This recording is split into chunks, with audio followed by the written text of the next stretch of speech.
jalan sendiri. Tuhan, tolong padaku, biarlah sinarmu menerangiku,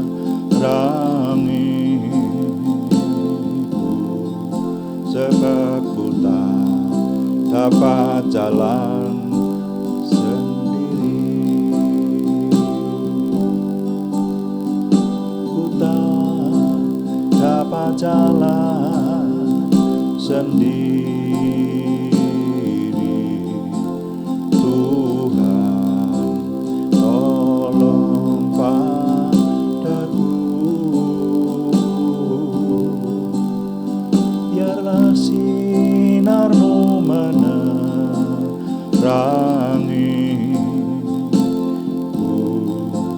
sebab ku tak dapat jalan sendiri. Ini kami Tuhan, kami datang menyembah-Mu, mengagungkan nama-Mu, meninggikan nama Tuhan Yesus, Juru Selamat kami, penebus kami, sumber pertolongan kami. Oh, kami datang memuliakan nama-Mu. Ku tak dapat jalan sendiri. Tuhan, tolong padaku, biarlah sinarmu menerangiku, sebab ku tak dapat jalan sendiri. Biarlah sinarmu menerangiku, sebab ku tak dapat jalan sendiri.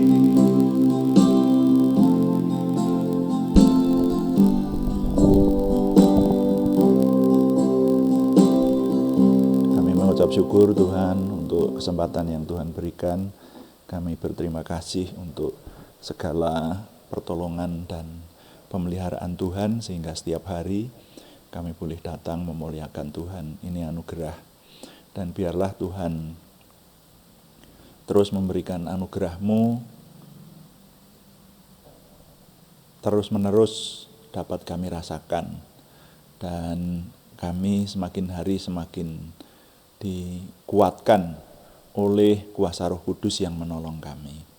Terima kasih Bapa di surga, dalam nama Tuhan Yesus Kristus kami berdoa. Haleluya. Amin.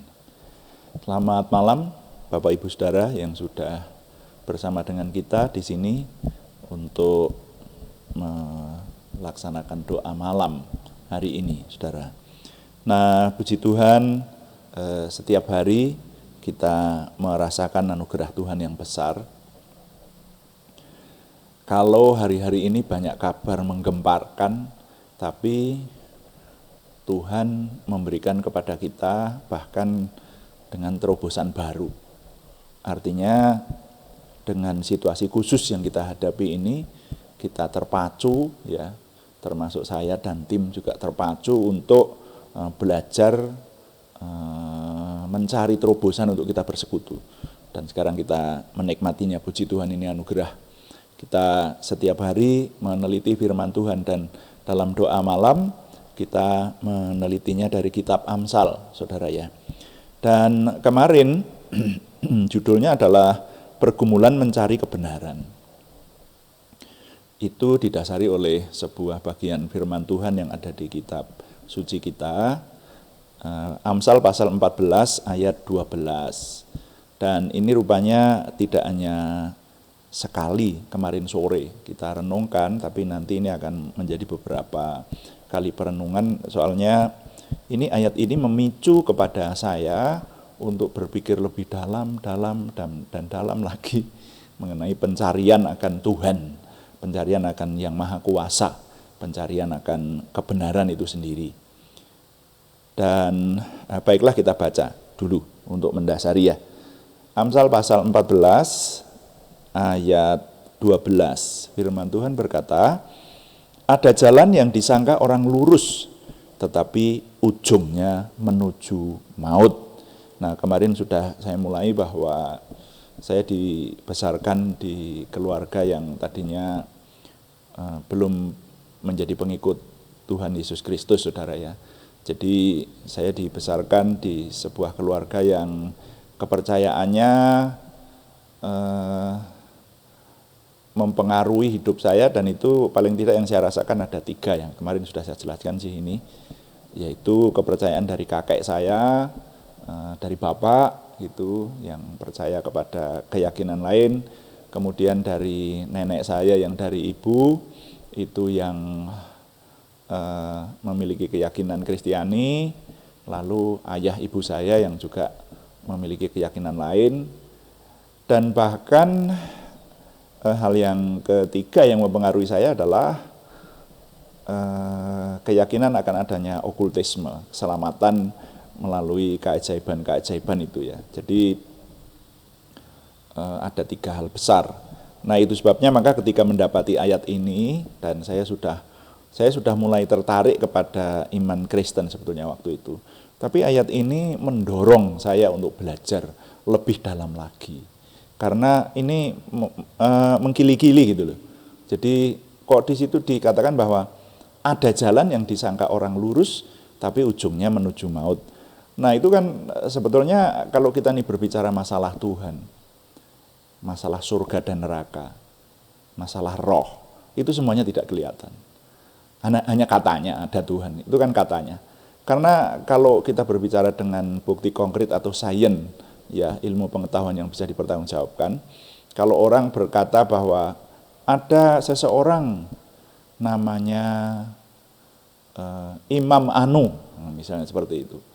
Nah, itu kan orang harus bisa membuktikan bahwa itu benar-benar ada, bisa dilihat oleh mata, seperti itu. Nah, sedangkan Tuhan itu tidak. Makanya nanti untuk mengarah kepada kepercayaan kepada Tuhan yang Maha Kuasa itu, kemudian ada berbagai-bagai penafsiran, ada berbagai-bagai konsep, dan yang itu yang membingungkan. Jadi saya pada waktu itu yang mengikuti keyakinan ayah saya, ya bisa dibilang masih terombang-ambing sih, tapi kalau KTP sih ya bukan orang Kristen lah pokoknya. Gitu aja. Nah, ini menjadi tanda tanya besar, ini sebenarnya yang benar yang mana? Tuhan yang benar itu yang mana? Saya tidak bisa kalau berkata, oh ini yang dianut oleh bapak saya, oleh nenek moyang saya, ini yang benar gitu. Karena di antara sekian banyak keyakinan itu kan berbeda-beda. Nah, itu yang kemudian memicu saya tidak mau dibatasi. Kalau hanya menyelidiki dari satu kepercayaan saja, maka akhirnya semua kepercayaan saya pelajari. Sepanjang yang dapat saya pelajari, saudara ya. Saya pada akhirnya, dan sampai sekarang, saya terus mencari kitab-kitab suci dari keyakinan-keyakinan yang ada, lalu konsep-konsep utama mereka yang menggambarkan tentang Yang Maha Kuasa, yang nanti pada akhirnya kepercayaan kepada Yang Maha Kuasa ini akan menyangkut kepada keselamatan. Ya kan, kita ini mencari Yang Maha Kuasa, mencari Tuhan, itu sebetulnya kan mencari keselamatan. Nah, seperti itu. Nah, itu yang kemarin sudah kita simpulkan ya, bahwa yang kemarin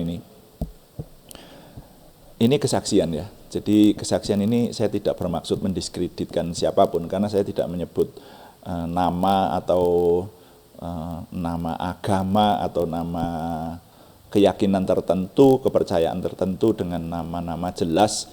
Tapi yang saya cari adalah konsep yang benar, itu saja. Nah, kalau untuk mencari konsep yang benar kan tentu saja tidak hanya satu yang diselidiki, tetapi ada banyak yang harus kita pelajari kan, seperti itu.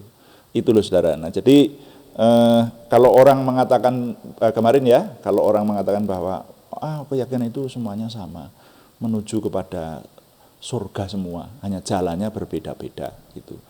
Tapi setelah saya pelajari ternyata tidak seperti itu. Tidak jalannya berbeda-beda, tetapi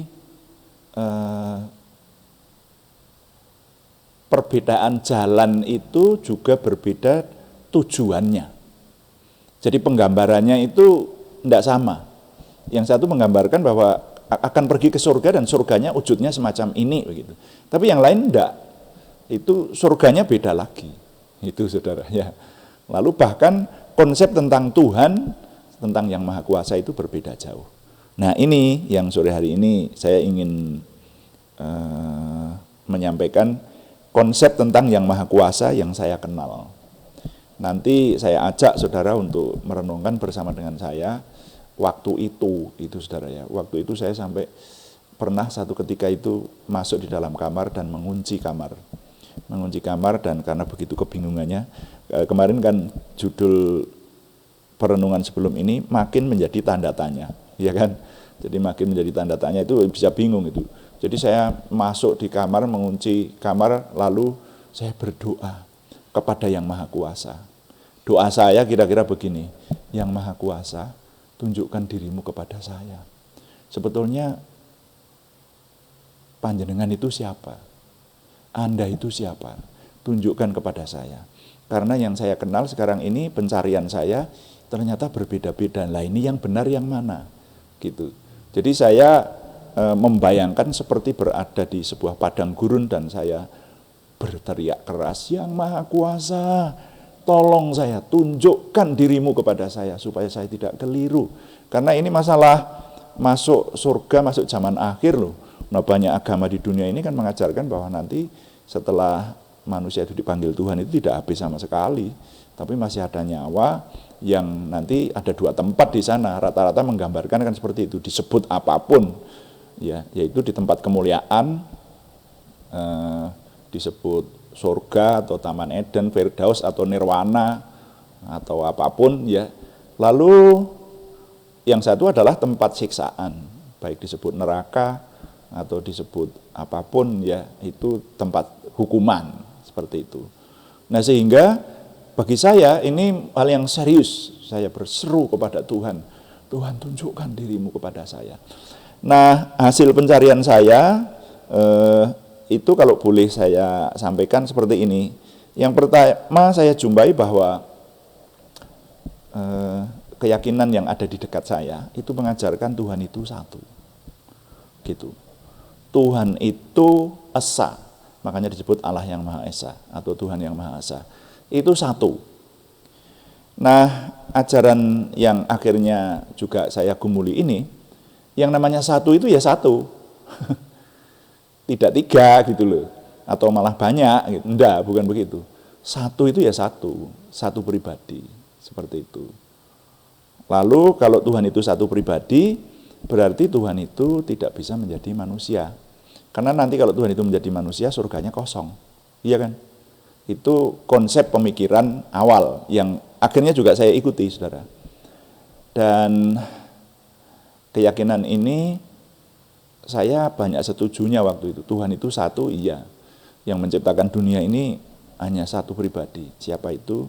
Tuhan yang Maha Kuasa. Disebut apapun, tapi saya menyebut secara umum Tuhan yang Maha Kuasa. Seperti itu. Nah, lalu kalau Tuhan itu satu, ya. Dan konsepnya, ya kalau satu ya berarti tidak menjadi manusia lah. Seperti itu. Dan Tuhan itu bukan 3, karena nanti ada banyak agama yang memiliki Tuhannya itu lebih dari 1. Ya, bahkan ada beberapa yang Tuhannya itu 3, saudara. Disebutkan 1, 2, 3, seperti itu. Nah, itu nantilah, ada beberapa ini. Bukan hanya Kristiani loh, saudara, ada yang lain. Itu bahwa yang maha kuasa itu tidak hanya satu, tapi jamak seperti itu. Tapi yang aliran ini mengatakan Tuhan itu satu, bukan lebih dari satu. Itu. Nah, lalu saya meyakini juga bahwa Tuhan itu tidak boleh dipersekutukan dengan manusia. Manusia ya manusia, Tuhan ya Tuhan. Nah, saya waktu itu juga berpikir seperti itu, dan saya setuju. Ya, kalau manusia kemudian dituhankan, itu anulah dosa besar lah namanya. Kualat nanti, kan begitu. Manusia kok dianggap Tuhan? Tidak bisa. Saya juga setuju, bahkan sampai hari ini, saya setuju saudara. Manusia ya manusia, tidak bisa dianggap sebagai Tuhan begitu. Nah itu saudaranya. Jadi Tuhan ya Tuhan, manusia ya manusia, seperti itu. Itu kan pribadi sendiri-sendiri, kan seperti itu. Nah sabar dulu, nanti akan sampai perenungan kita di sana. Bahwa kalau sekarang umat Kristen mempercayai Tuhan itu mengambil rupa manusia, ya silahkan saja. Ya toh. Tapi kalau ajaran awal yang saya terima adalah Tuhan tidak boleh dipersekutukan dengan manusia. Tuhan ya Tuhan, manusia ya manusia. Seperti itu. Hanya waktu itu saya berpikir begini. Ya nanti kalau kita membuat konsep, ya dalam hal ini dalam tanda petik, kita yang memiliki atau bahkan mungkin membuat konsep. Tuhan ya Tuhan, manusia ya manusia, oke. Tapi kalau Tuhan itu menghendaki untuk menjadi manusia, nah itu saya waktu itu sudah mulai ikut nenek saya, sehingga nenek saya yang dari ibu, sehingga mulai juga dipengaruhi kepikiran-kepikiran iman Kristiani ini, dikatakan bahwa Tuhan itu nanti mengambil rupa, atau kalau bahasa kasarnya menjelma, tapi sebetulnya tidak tepat kalau disebut menjelma, mengambil rupa manusia. Seperti itu. Tapi ini ajaran awal saya nggak bisa menerima juga loh. Kok begitu ya? Oh itu untuk menerima ini pakai perenungan yang dalam. Tidak sekedar ya gitu aja saudara ya. Itu. Karena saya sangat setuju antara Tuhan dengan manusia itu sebetulnya jenisnya berbeda gitu loh. Tuhan ya Tuhan gitu. Sedangkan manusia ini penuh dengan kedagingan, manusia kedagingan bisa mati dan sebagainya. Masa Tuhan nanti mati? Dan kan lucu. Tuhan kok mati? Kalau Tuhan mati, dunianya siapa yang memiliki? Nanti kan seperti itu. Itu saudara. Nah, tapi kemudian pikiran saya lanjut, itu mendapati bahwa ya kan Tuhan itu maha kuasa. Kalau saya punya Tuhan yang maha kuasa, nanti untuk jadi apapun Tuhan saya itu bisa. Tuhan mau menjelma untuk jadi barang, bisa. Tuhan mau menjelma untuk jadi, apalagi jadi manusia, sangat bisa dong. Karena Tuhan itu maha kuasa, kan seperti itu. Sampai di situ nanti saya bingung lagi, saudara. Iya ya, ini kok sepertinya keyakinan yang ini juga menjadi pertanyaan buat saya. Gitu. Sebetulnya masih ada banyak lagi yang saya pertanyakan. Kemarin saya menyampaikan kepada saudara bahwa watak saya itu, kalau saya memiliki keyakinan, lalu keyakinan itu dicemooh oleh orang lain, saya tidak marah. Tapi cemoohan itu saya cari jawabannya. Gitu. Nah itu. Dan jangan lupa, nanti untuk mempelajari kepercayaan-kepercayaan yang ada itu ada pertanyaan utama yang saya ajukan kepada setiap kepercayaan itu, waktu itu ya. Yaitu sumber dari kepercayaan itu dari mana. Kan rata-rata yang namanya kepercayaan itu mesti memiliki kitab suci, memiliki nabi, memiliki tokoh-tokoh seperti itu. Nah itu saya teliti, gitu. Jadi kitab suci yang ada itu sumbernya dari mana? Itu. Kalau saya tidak yakin, itu saya masih terus mempertanyakan, ini kok sumbernya begini ya? Begitu.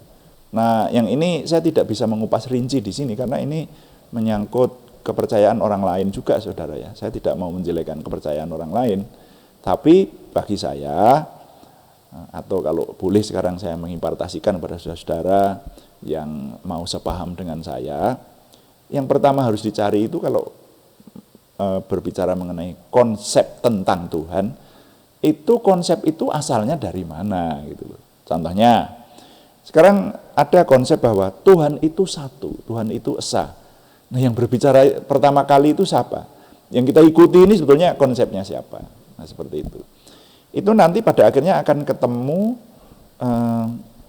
kalau menurut saya, kalau ada konsep bahwa Tuhan itu satu, itu harus ada dasar yang kuat. Nah, dasar yang kuat itu mesti, kalau menurut saya, dari Tuhan sendiri. Nah, dari Tuhan sendiri ini bisa diuji, karena nanti hampir semua kepercayaan itu menyatakan bahwa ini dari Yang Maha Kuasa loh. Nah, tapi kok berbeda-beda begitu, masa Yang Maha Kuasa berbeda-beda dengan kepercayaan yang aliran ini, dia berkata bahwa Tuhan itu esa.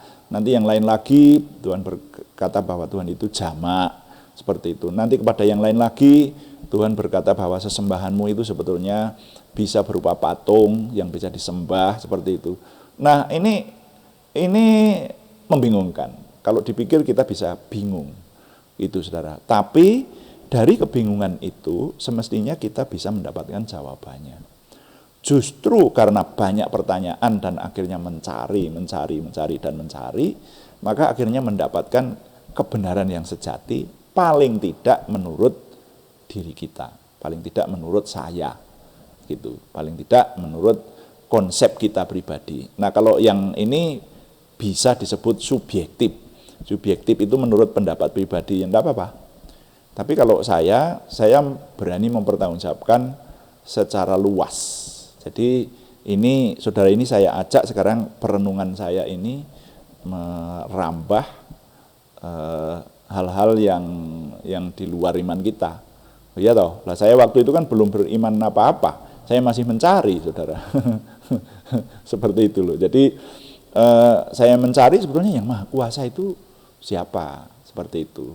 Nah, sehingga ajaran awal yang saya peroleh itu kalau Tuhan itu satu, iya, tapi berikutnya kalau Tuhan itu Maha Kuasa, dia bisa melakukan apapun di dunia ini. Dia mau menjadi apapun bisa, seperti itu. Nah, kalau ada orang yang berkata, wah ya enggak, ya Tuhan, manusia ya manusia, Tuhan tidak bisa menjadi manusia. Itu kalau menurut saya yang dipercaya itu bukan Tuhan yang Maha Kuasa. Maksud Tuhan tidak bisa menjadi manusia. Tuhan tidak bisa atau tidak boleh menjadi manusia. Itu yang punya konsep itu kita atau Tuhan. Kalau kita yang punya prinsip ya, kok saya enggak percaya kalau Tuhan itu jadi manusia misalnya, seperti itu. Ya silahkan aja, itu prinsip pribadi toh. Tapi kalau ada Tuhan yang Maha Kuasa kok tidak bisa menjadi manusia, bukan yang Maha Kuasa dia. Seperti itu, saudara ya. Nah, ini pemikiran saya awal. Sehingga konsep yang pertama ini saya tidak bisa menerima. Ya waktu itu akhirnya secara penuh saya tidak bisa menerima, dan pada akhirnya setelah saya meneliti dengan keyakinan-keyakinan yang lain akan semakin jelas, itu saudara. Jadi ini saya hanya cerita tentang pencarian saya. Nanti di bagian kedua, ini kan judul renungan ini adalah pergumulan mencari kebenaran bagian 2 sekarang ini. Bagian 2 ini sub temanya atau sub judulnya adalah konsep yang Maha Kuasa. Nah, ini kita sedang berbicara konsep yang satu, yaitu bahwa Allah itu esa, Allah itu tunggal, pribadi. Dan kalau yang namanya pribadi pengertiannya tidak bisa jamak, gitulah ya. Ini memang untuk menjelaskan ini tidak cukup hanya satu kali ini, ya rupanya harus dengan kalimat yang panjang lebar, kalau perlu dengan tanya jawab.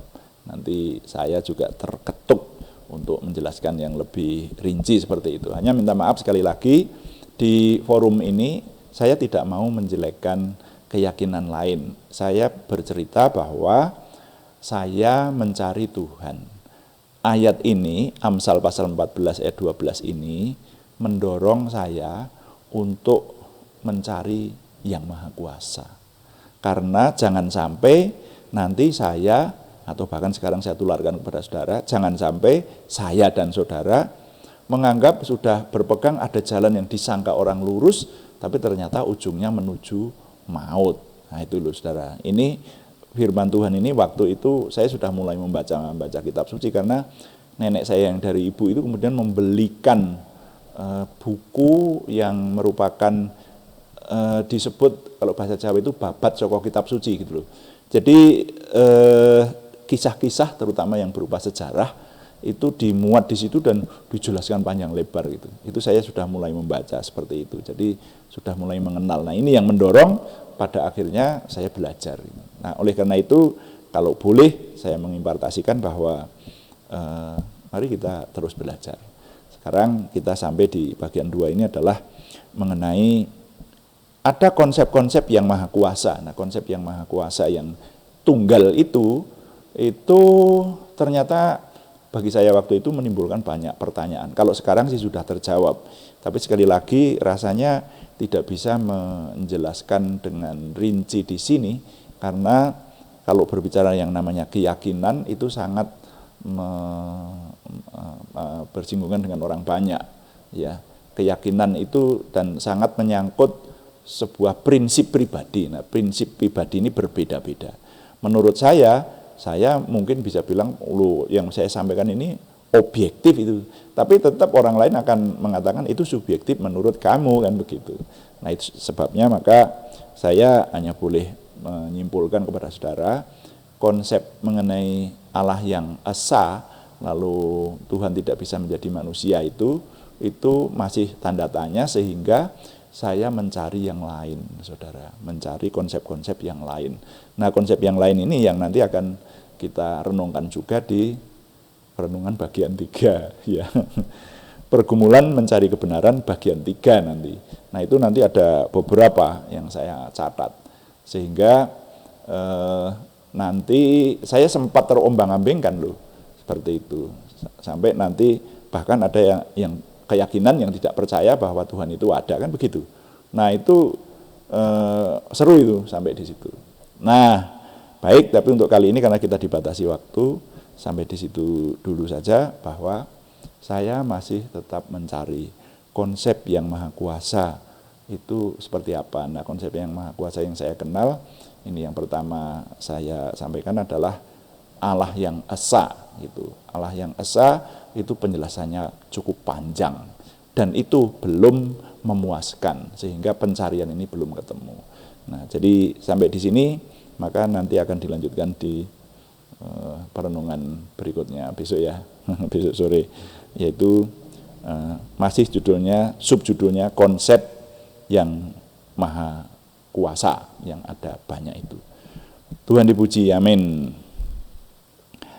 Di Tuhan, saudara sekalian, jadi kali ini saya tidak membawa Anda kepada sebuah kesimpulan atau nilai, tapi ini saya bawa Anda kepada pergumulan-pergumulan. Oleh karena itu, kalau saudara mendengarkan renungan sore hari ini tidak bisa dipisahkan dengan yang sebelum ini.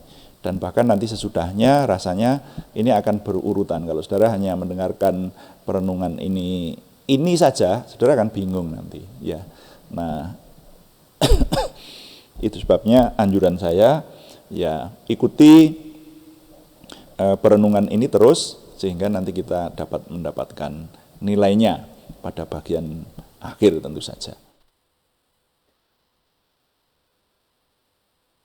Saudara sekalian, kita akan melayani Tuhan dengan doa sekarang ini.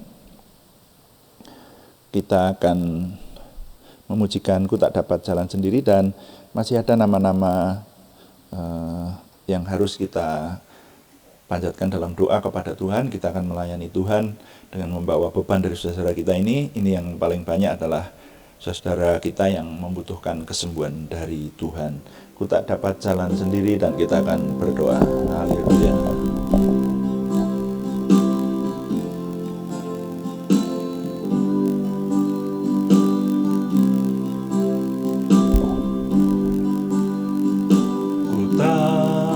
Dapat jalan sendiri, Tuhan tolonglah daku, biarlah sinarmu menerangiku,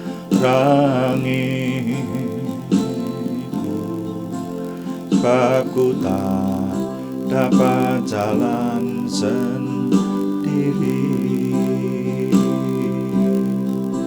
sebab ku tak dapat jalan sendiri.